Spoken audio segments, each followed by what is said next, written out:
Hello friends, வணக்கம் and welcome back to our channel. இன்றைக்கி நம்ம சேனலில் என்ன வீடியோ பார்க்க போகிறோம்னா, ஒரு சூப்பரான சிம்பிளாக ஈஸியாக செய்யக்கூடிய உருளைக்கிழங்கு ஃப்ரை. இந்த உருளைக்கிழங்கு ஃப்ரை செய்கிறதுக்கு நமக்கு ரொம்ப டைமே ஆகாது, ரொம்ப சிம்பிளாக ஈஸியாக செஞ்சிடலாம். வாங்க இந்த உருளைக்கிழங்கு ஃப்ரை எப்படி செய்கிறதுன்னு இந்த வீடியோவில் பார்க்கலாம்.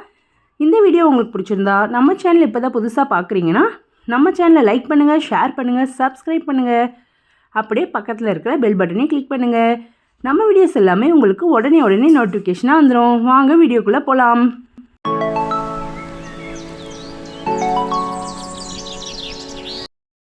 உருளைக்கிழங்கு வறுவல் செய்கிறதுக்கு நல்ல பெரிய உருளைக்கிழங்காக 3 சைஸ் எடுத்து வச்சுருக்கேன்.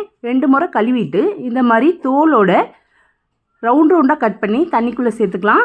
தண்ணிக்குள்ளே சேர்க்கறதுனால நம்மளோட உருளைக்கிழங்கு கருக்காமல் நம்ம எப்படி வெட்டுறோமோ அதே மாதிரி இருக்கும். இப்போ உருளைக்கிழங்கு செய்கிறதுக்கு ஸ்டவ் ஆன் பண்ணி பேன் வச்சுக்கோங்க.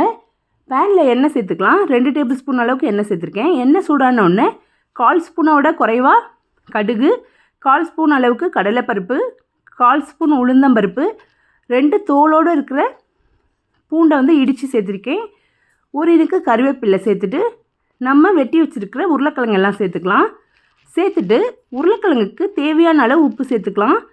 சேர்த்துட்டு இதை நல்லா கலந்து விடுங்க.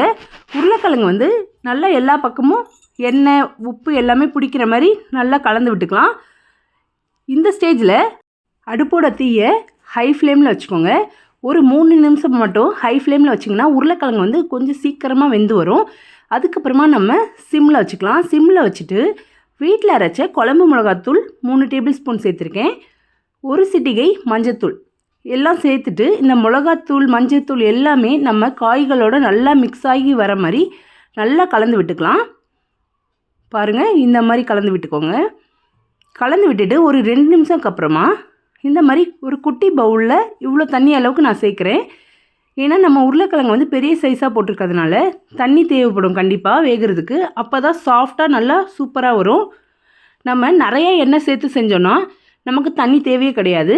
நம்ம கொஞ்சம் தான் எண்ணெய் சேர்த்துருக்கோம், அதனால் நமக்கு கண்டிப்பாக தண்ணி தேவை. அப்போ தான் உருளைக்கிழங்கு சாஃப்டாக இருக்கும், இல்லைன்னா நறுக்குன்னு இருக்கும்.